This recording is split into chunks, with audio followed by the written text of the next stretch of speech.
Assalamualaikum warahmatullahi wabarakatuh. Perkenalkan, saya Zaira Oranisa dari kelas 2 EA10 dengan NPM 1224171. Di sini saya ingin mempresentasikan tentang Gerbang Pembayaran Nasional atau bisa disingkat dengan GPN. Apa sih GPN itu? GPN adalah sistem yang dibangun oleh Bank Indonesia untuk mengintegrasikan seluruh transaksi pembayaran domestik melalui satu jaringan nasional. GPN memungkinkan kartu debit dari berbagai bank digunakan di ATM maupun mesin EDC bank lain sehingga masyarakat dapat bertransaksi dengan lebih mudah, cepat, dan aman. Selain meningkatkan efisien transaksi, GPN juga bertujuan memperkuat kemandirian sistem pembayaran Indonesia dengan mengurangi ketergantungan pada jaringan pembayaran internasional. Latar belakang GPN. Sebelum GPN diterapkan, setiap bank di Indonesia memiliki jaringan pembayaran sendiri sehingga transaksi antar bank kurang efisien. Merchant juga harus menyediakan beberapa mesin EDC untuk menerima kartu dari bank yang berbeda. Selain itu, sebagai transaksi pembayaran domestik masih bergantung pada jaringan internasional, sehingga biaya transaksi menjadi lebih tinggi. Untuk mengatasi masalah tersebut, Bank Indonesia meluncurkan Gerbang Pembayaran Nasional atau bisa disingkat GPN. Pada tahun 2017, GPN dibentuk untuk mengintegrasikan seluruh sistem pembayaran di Indonesia agar transaksi antar bank menjadi lebih mudah, aman, efisien, dan dapat dilakukan melalui satu jaringan nasional. Selain itu, GPN juga bertujuan memperkuat kemandirian sistem pembayaran Indonesia dan mendukung perkembangan ekonomi digital. Selanjutnya itu ada komponen GPN. Yang pertama itu ada standar. Standar merupakan seperangkat aturan, spesifikasi, teknik, dan prosedur yang menjadi acuan bagi seluruh peserta GPN. Komponen ini memastikan semua bank dan penyedia layanan pembayaran menggunakan sistem yang sama, sehingga transaksi dapat dilakukan dengan lancar. Standar juga mencakup aspek keamanan, format data, penggunaan kartu berteknologi chip atau EMV, serta tata cara pemrosesan transaksi. Yang kedua ini ada switching. Switching adalah sistem yang berfungsi menghubungkan dan meneruskan transaksi pembayaran antar bank ketika nasabah melakukan transaksi menggunakan kartu debit GPN di ATM atau mesin EDC di bank lain. Lembaga switching akan mengirimkan informasi transaksi dari bank penyedia layanan ke bank penerbit kartu untuk proses verifikasi. Dengan adanya switching, transaksi antar bank dapat diproses secara cepat dan efisien. Yang ketiga ini ada service. Service merupakan layanan pendukung yang memastikan seluruh proses transaksi berjalan dengan baik. Layanan ini meliputi settlement atau penyelesaian dana antar bank, rekonsiliasi atau pencocokan data transaksi, manajemen resiko, serta pengamanan transaksi untuk mencegah kesalahan dan tindak penipuan atau fraud. Komponen ini berperan penting dalam menjaga keandalan dan keamanan sistem pembayaran. Selanjutnya ini ada tujuan GPN. Yang pertama, meningkatkan keamanan. Transaksi domestik diproses melalui infrastruktur yang berada di Indonesia sehingga pengawasan dan perlindungan menjadi lebih baik.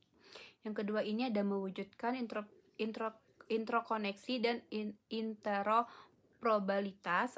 Kartu debit dari satu bank dapat digunakan di ATM dan EDC bank lain tanpa hambatan jaringan. Yang ketiga ini ada meningkatkan efisien dan menurunkan biaya.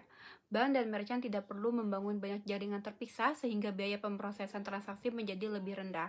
Lalu yang terakhir ini ada memperkuat kedaulatan sistem pembayaran nasional. Indonesia mengurangi ketergantungan pada jaringan pembayaran internasional untuk transaksi yang terjadi di dalam negeri. Selanjutnya ada kelebihan dan kekurangan. Yang pertama itu ada kelebihan. Transaksi lebih cepat dan efisien, lalu biaya transaksi lebih rendah, kartu dapat digunakan di ATM dan EDC berbagai bank, keamanan transaksi menjadi lebih baik, mendukung kemandirian sistem pembayaran nasional, mendukung merchant dengan satu jaringan, mendorong penggunaan transaksi non-tunai, mendukung perkembangan ekonomi digital. Lalu ada kekurangan dari GNP sendiri. Yang pertama itu hanya berlaku untuk transaksi di Indonesia. Yang kedua, tidak dapat digunakan langsung di luar negeri. Yang ketiga, bergantung pada infrastruktur jaringan nasional, tidak semua layanan tersedia di semua ATM atau EDC. Lalu yang terakhir, memerlukan kartu berjaringan internasional untuk transaksi global. Lalu slide berikutnya ada tantangan dan pengembangan GPN. Meskipun telah memberikan banyak manfaat, GPN masih menghadapi beberapa tantangan seperti pemerataan infrastruktur pembayaran, peningkatan keamanan cyber, serta edukasi kepada masyarakat mengenai penggunaan transaksi non-tunai ke depan. GPN diharapkan semakin terintegrasi dengan berbagai inovasi pembayaran digital seperti QRIS, BI Fast, dan Snap untuk menciptakan ekosistem pembayaran yang lebih modern. Lalu ada dampak GPN bagi Indonesia. Yang pertama, meningkatkan efisiensi.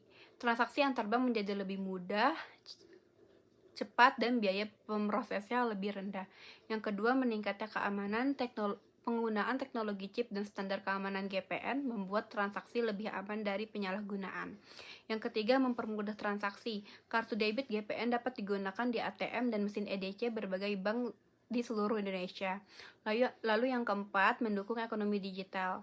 GPN mendorong penggunaan pembayaran non-tunai dan mempercepat digitalisasi sistem pembayaran. Yang kelima, memperkuat sistem pembayaran nasional. GPN mengurangi ketergantungan pada jaringan internasional untuk transaksi dalam negeri, sehingga pembayaran Indonesia menjadi lebih mandiri. Lalu ada kesimpulan di sini, gerbang pembayaran nasional atau bisa disingkat sebagai GPN merupakan sistem pembayaran nasional yang dikembangkan oleh Bank Indonesia untuk mengintegrasikan transaksi pembayaran domestik agar lebih aman, efisien, dan saling terhubung melalui GPN. Masyarakat dapat menggunakan kartu debit di berbagai ATM dan mesin EDC antar bank di seluruh Indonesia dengan lebih mudah. Selain itu, meningkatkan efisiensi dan keamanan transaksi. GPN juga memperkuat kemandirian sistem pembayaran nasional, mengurangi ketergantungan pada jaringan internasional untuk transaksi domestik, serta mendukung perkembangan ekonomi digital dan transaksi non-tunai di Indonesia. Sekian presentasi dari saya, kurang lebihnya mohon maaf. Wassalamualaikum warahmatullahi wabarakatuh.